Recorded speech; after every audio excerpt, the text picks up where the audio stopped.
Hi, and welcome to the 2019 Paper 1 Junior Cert Higher Level Question 7. So as always, if you want a copy of these notes, send me an email at shanetroy@gmail.com. That email will be in the description below. So I suggest just pausing the video, having a go or a think, and then see how you get on. So if you're back, it's question 7. A has two parts, and they're marked together, so they're in total worth 5.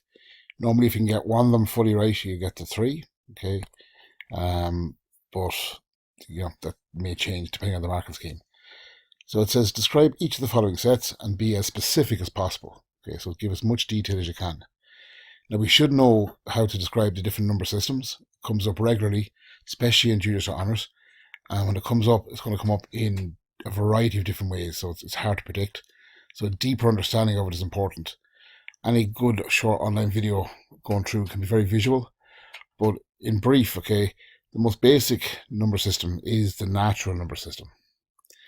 As it says in the tin, it's all the positive whole numbers. Okay, so the counting numbers is another way of saying that. When I was doing maths in the olden days, the 0 was considered natural. Now it's not, because they've changed the kind of the terminology or the way they look at it, the definition, to the counting numbers. So they would be 1, 2, 3, etc. Okay. Now if we make that a set, so dot dot dot can go forever. Put brackets, that's the notation for a set, and commas between the numbers. Okay, so I haven't described that, I've given an example. Okay, so all positive whole numbers, okay, not 0. Okay, that should be everything. There's nothing more you can say. Now the part 2 there is the set of integers.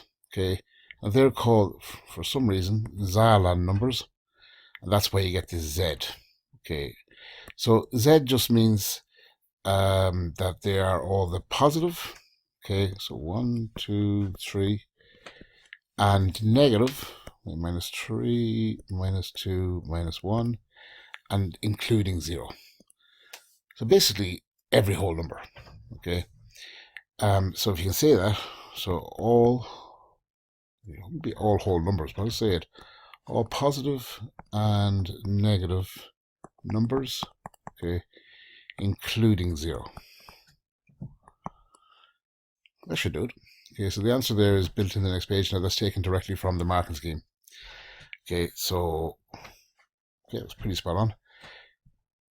Now part B and C here are marked together. Actually, sorry, they're not. Part 5B is worth 5 marks and part C is worth 10.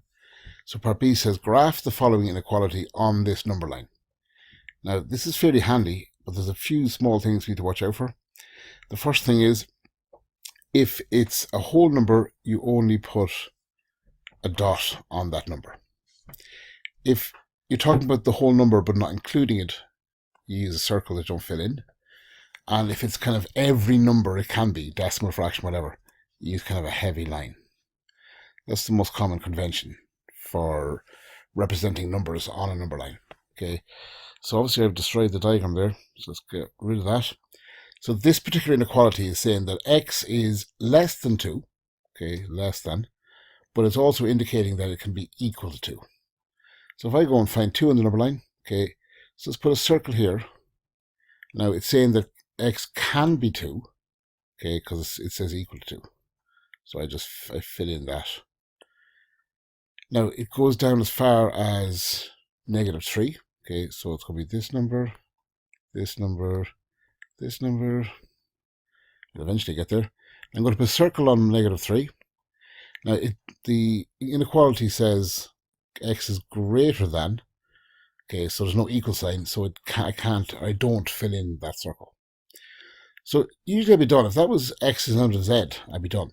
Okay, but the question does indicate that your x value is a real number, which basically is every number.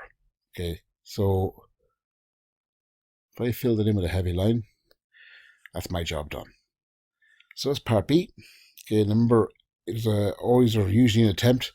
Try to do something. If you can do something even marked between 2 and -3, it's probably going to get you something in terms of marks. Okay.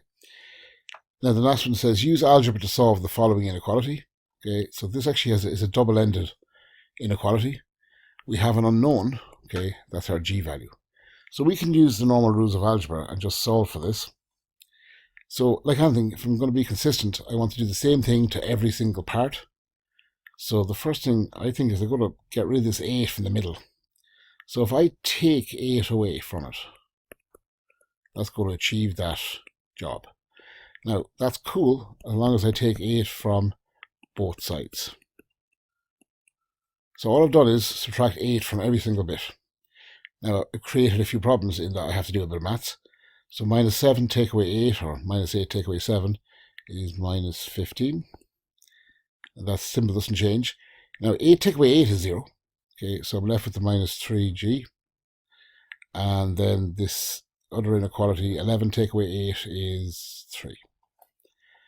Okay, so I look left to right now. All I want to do is find out what the g value is.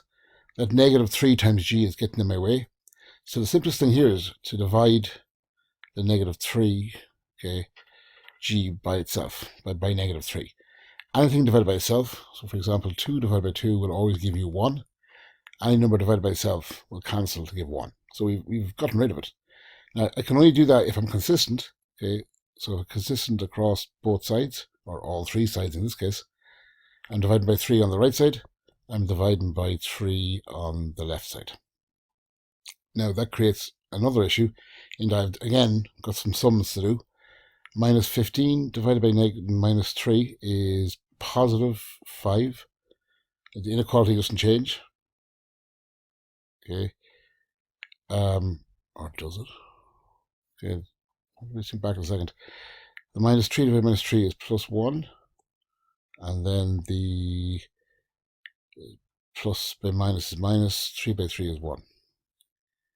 So the way it's sitting right now is my inequality is greater than 5 and is less than or equal to negative 1. Okay, that doesn't make sense.